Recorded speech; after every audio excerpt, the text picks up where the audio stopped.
So unfortunately, all the progress I made from the first video, all that has now gone because I was raided.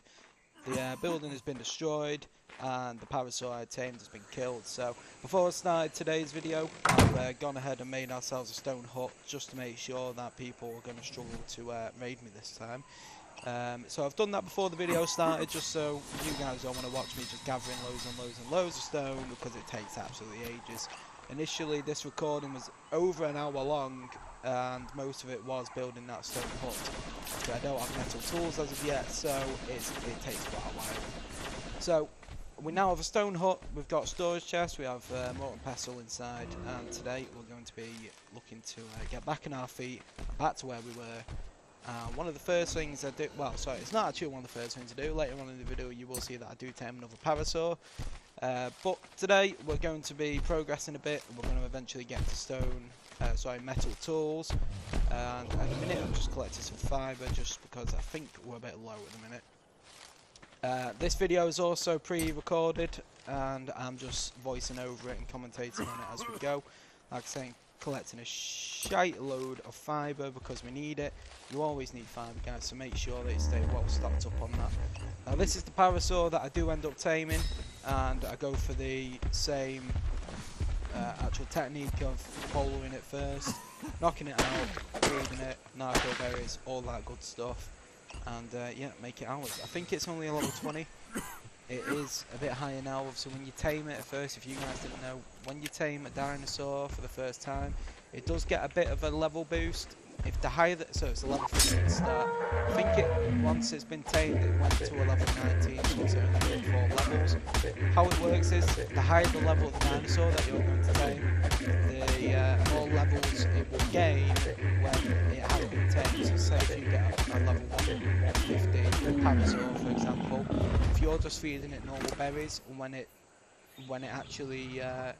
is finished taming, it normally goes, I'm going to say to maybe like a 190 if you're just using regular berries, but I will get more into that on how you actually tame it a lot better, because if you use kibble you can get them up to a level 225, which is insanely good. But we're a bit too early on for that, so we're just using berries for now. Of course that Parasaur is now unconscious, and I'm making some arrows here because I wanted to kill this Gatchik. I've never killed one before, and since the Christmas update came out, they've been all over the map. You can go up to them and check in the inventory. I've never seen one with anything in it, so whilst it was trapped in these trees, I took the liberty of killing it with these arrows just to see if it gives me anything, but as you will soon see, it gave me absolutely nothing, so it wasn't really worth killing. Pretty cute in the face though, really, I didn't want to kill it, but I guess it also gave me a bit of height, so I can't really complain. It took an absolute load of arrows to get this thing down, to kill this thing. It was only a level 35. See, you can already access the inventory anyway, so I don't mind check, because there's obviously nothing in there. But it's got a bit of a cute face, so I felt pretty guilty stabbing this guy in the face with my hatchet just to get a bit of hide. To be fair, I didn't actually get that much. I got 32, which isn't great, especially for a larger dinosaur like a Gatcha. I thought I should have got more. I've killed one before, so I wasn't sure what I was going to get.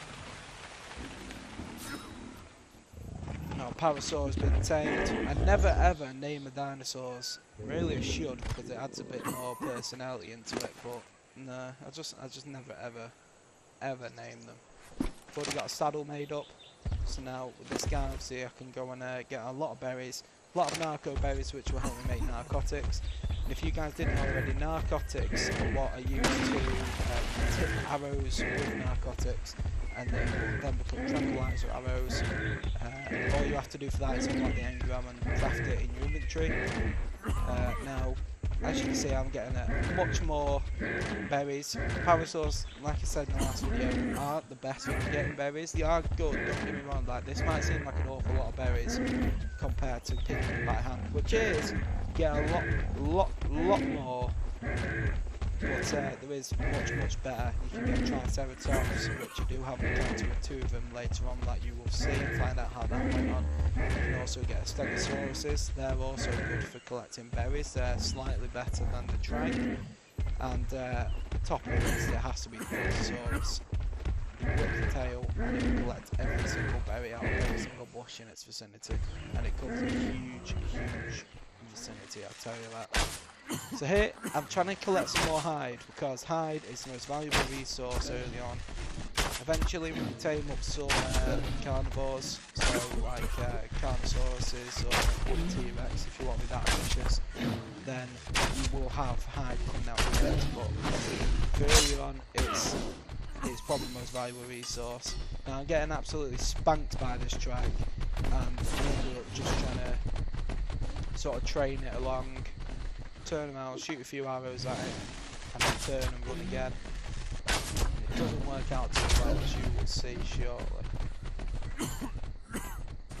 Also, let me know, like I say, because these are my first, so this is the second actual video on this channel, if there is any issues with the audio, such as the game volume is too loud, or maybe I'm speaking too loud and you can't hear the game, make sure you let me know.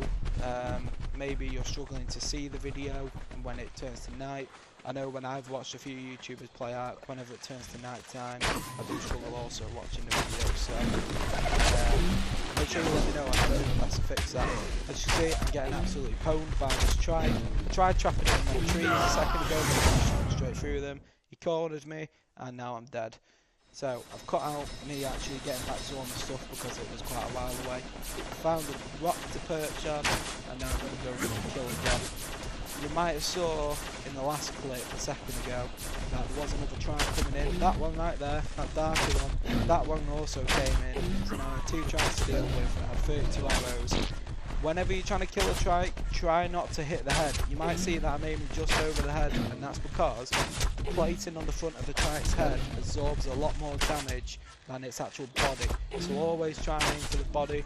I'm not sure whether hitting the tail compared to the body does more or less damage. I'm not sure on that, but I just try and aim for the body. So I've got two trikes to deal with here, and they do end up outsmarting me. I'm wondering, where's this other trike gone? The darker one, and then bang, I've been knocked off the rock because it's outsmarted me. It's come around and it's got on top of the rock and smashed me into oblivion. Also, I did somehow manage to pick up swamp fever, so I feel like whoever raided me must have had swamp fever, which is just a disease on the game. It sort of lowers all your stats until it's been cured, so that's a bit of a pain. I managed to get back on top of this rock, but then this red dinosaur's having none of it, and gone again. So again, managed to go around and get all my stuff, give up on trying to kill them trikes, because they're obviously too high level for me at this rate with a standard bow. Ideally you want this kind of like a crossbow. You can easily kill them, to be fair. If you get to a high ground like there, you've got no chance of getting onto. So avoid getting on top of a rock like I did, because they will definitely find a way. Sometimes rocks that you can't climb, they can climb. So even if you find a way to get on top of a rock that is difficult for you to get onto, if you manage to get on there, they can easily walk up to it, climb straight over it, and then you're gone. So at the minute I was collecting a load of stones so that I can make a refining forge, or just a forge, can't remember whether it's a refining forge or whatnot, but whatever. So with refining forge, any metal ore that you have, so you get that from smashing rocks with your pickaxe normally. You can get it with your hatchet, but it's better with your pickaxe. And if you put the metal ore into the furnace, it will turn it into metal ingots. Just make sure that it's topped up on wood because it will run out quite quickly. You get one metal ingot for every 2 ore, which is a bit shite because obviously it takes quite a while with certain tools to get metal. You should find some metal nodes, which we will be looking for in the next video, I believe. I haven't actually recorded the next video yet, so I'm going to do that today and hopefully have that uploaded for you guys tomorrow. This one's going to be coming out today on the 3rd at maybe around 7 o'clock. Depends. My internet isn't great at the minute, so I swear my upload speed is like 5 megabytes. So, it's not good. Now, the thing that you want to go with your refining forge is a smithy. The smithy is used for creating metal tools or metal weapons. Just crafted it there. It takes, I believe it's 65 hide, 5 ingots, stone, wood and thatch. I'm not sure on how much stone, wood and thatch you need, but yeah, that's the basic ingredients that you need, or resources that you need. They're a bit awkward to place. They can't go too close to the wall, so there is normally a gap at the back, so don't worry, that is normal. It's a bit rubbish because obviously you can't get things as neat as you want them to be, but it's just what it is, so we'll move on. So here I'm just waiting for the metal to be made into metal ingots through the refining forge, and I'm going to go ahead and make a metal pickaxe, I believe. Am I right? Yeah, metal pickaxe. And then with that we're going to go out, try and get some more metal so that I can make a hatchet. Metal pickaxe only takes 1 metal ingot, and the hatchet takes 8.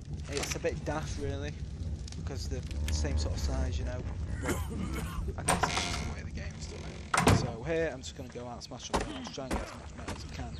I can't quite remember how much I have, so we'll find out any second now. But yes, metal is quite difficult to come across. If you go onto the Ark wiki, it will show you the locations of metal nodes, and you get a bunch more metal than just smashing normal rocks. So if you can, make sure you go and hit up the metal nodes instead of just rocks, because it will make your life 10 times easier. The only thing is, where the metal nodes seem to be, there does seem to be more dangerous areas, so there'll be a lot of raptors, carnos, that type of thing. The only other place where it's extremely easy to get metal nodes is on Herbivore Island, which is located on the southeast of the map in the very bottom right corner.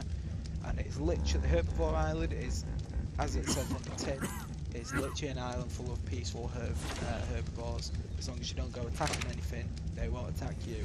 And there is a few metal nodes on there, there isn't loads, but early on it is more than enough, so maybe a few trips there and back.